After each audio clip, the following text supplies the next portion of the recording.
Hello everybody, welcome back. In this video we are going to talk about ulcer.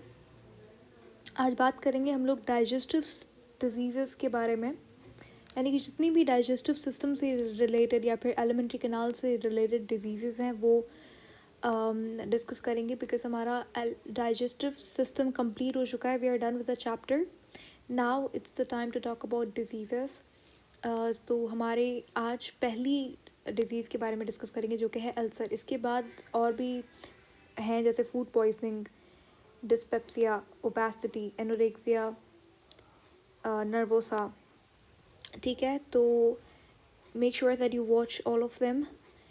Let's start. Ulcer के बारे में सबसे पहले तो नाम अल्सर का मतलब क्या होता है. देखो, अल्सर से मुराद सोर है, यानी कि कोई ऐसा एक पेनफुल वॉन्ड, एक ऐसा पेनफुल जख्म जो कि एक स्किन, जैसे फॉर एग्जांपल ये आपकी स्किन का सरफेस है, इसके ऊपर इस तरीके से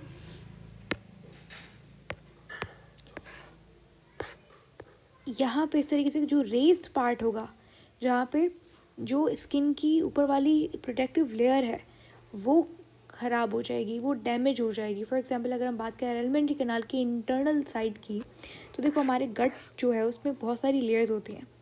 सही है. मस्क्यूलरिस, म्यूकोसा, सब म्यूकोसा, मस्क्यूलरिस, सेरोसा. तो सबसे जो अंदर वाली लेयर होती है वो होती है आपकी कौन सी, म्यूकोसा लेयर. ठीक है. म्यूकोसा जब डैमेज हो जाती है तो उसके ऊपर इस तरीके से कुछ पेनफुल वॉन्ड लाइक स्ट्रक्चर्स, सोर्स होना शुरू हो जाता है. सो उस सोर को हम लोग अल्सर कहते हैं. अभी अल्सर कहीं भी हो सकता है, माउथ में भी हो सकता है, जिसे अब हम मुंह के छाले बोलते हैं, दैट्स एक्चुअली अल्सर ही है वो, बट माउथ अल्सर है. और इट्स कॉमन. और अच्छी बात ये कि ये ट्रीटेबल है. लेकिन अगर आप इसे ट्रीट ना करो तो डेफिनेटली ये एक different condition, more dangerous condition के अंदर कन्वर्ट हो सकता है. ठीक है. अगर ये आपके गट के किसी और पार्ट में है, जैसे कि स्टमक में भी हो सकता है, स्मॉल इंटेस्टाइन के अंदर भी हो सकता है, तो वहाँ पर अगर उसे ट्रीट ना किया जाए तो डेफिनेटली वहाँ पे कैंसर होने के भी चांसेस बढ़ जाते हैं.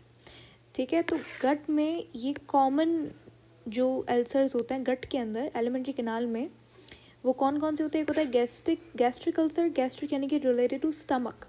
whenever you listen to the word gastric, make sure you are very clear with the idea that gastric means stomach. या तो ये अल्सर यानी कि कॉमनली ये अल्सर स्टमक के अंदर होता है और इंटेस्टाइन के अंदर होता है. अगर स्टमक में होगा उसे आप गैस्ट्रिक अल्सर बोलोगे, अगर इंटेस्टाइन में होगा उसे आप इंटेस्टिनल अल्सर बोलोगे. गैस्ट्रिक अल्सर को पेप्टिक अल्सर भी कहा जाता है. इसका रीजंस क्या होता है, यानी कि क्यों होता है अल्सर. तो अगर स्पेसिफिकली हमारा जो टॉपिक है वो गैस्ट्रिक अल्सर है. ठीक है. इंपॉर्टेंट है, याद रखिएगा. इसको पेप्टिक अल्सर भी कहते हैं. रीजंस क्या है. पहला तो स्टमक के अंदर वी नो डाइजेस्टिव जूस के अंदर वी हैव HCl. और HCl रिलीज़ कहाँ से होता है, गैस्ट्रिक ग्लैंड से रिलीज़ होता है. What cells are responsible for that, oxyntic cells, जिनको आप पेराइटल सेल्स भी बोलते हो. ये सेल्स का काम होता है HCl रिलीज़ करना.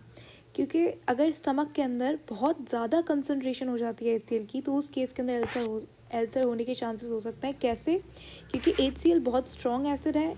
HCl डायरेक्टली डैमेज करेगा म्यूकोसा को, जो म्यूकस लेयर है, जो म्यूकोसा है, उसको डैमेज करेगा. एंड देन अल्सर होने के चांसेस बहुत ज़्यादा है. उसके बाद एक हमारा पैथोजेनिक रीज़न भी है. एक बैक्टीरिया है, हेलिकोबैक्टर पाइलोरी. ये इंपॉर्टेंट है, आपको पता होना चाहिए.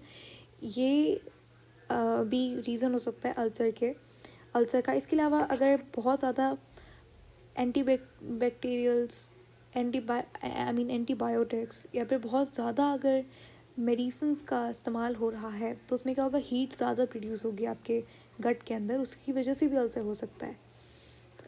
हॉट फूड, स्पाइसी फूड ज़्यादा खाने की वजह से भी अल्सर हो सकता है. ड्रिंकिंग अल्कोहल, स्ट्रेस भी रीजंस हो सकते हैं अल्सर होने के. सिम्टम्स क्या होंगे. सिम्टम्स पहले तो एक्सट्रीम पेन, एब्डोमिनल पेन बहुत ज़्यादा होगा. You might feel like some sort of burning in your stomach or in your gut. Vomiting, nausea यानी कि nausea का मतलब क्या होता है. इसका मतलब होता है कि you feel like puking, vomiting, ठीक है, the feeling of vomiting, but you are not sure कि whether you want to do it or not, तो उस कंडीशन को नोज़िया कहते हैं। इसी तरीके से फटीग भी एक इसका सिम्टम है। फटीग यानी कि थकावट, लॉस ऑफ एपेटाइट यानी कि भूख नहीं लगती, पेन एक्सट्रीम हो सकता है अगर तो इसको ट्रीट ना किया जाए। अब यहाँ पे इस फोटो के अंदर आप देख सकते हो, ये स्टमक के अंदर जो अल्सर है, ये जो वोंड आपको दिख रहा है, दिस इज़ अल्सर।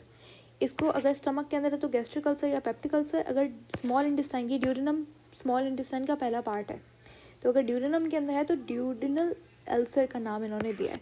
ये हेल्थी स्टमक का डायग्राम है और यहाँ पे ये अल्सर विथ अल्सर का डायग्राम। इसका ट्रीटमेंट क्या है? ट्रीटमेंट देखो, अगर तो Helicobacter pylori is found in the stomach, तो डेफिनेटली एंटीबायोटिक्स एक रीजनेबल ऑप्शन है। उसके बाद हमारे पास PPIS को भी यूज़ किया जाता है। PPIS का मतलब ये होता है कि प्रोटॉन पंप इनहिबिटर्स, वो सब्सटेंस जो कि HCl का प्रोडक्शन कम करेगा, ठीक है।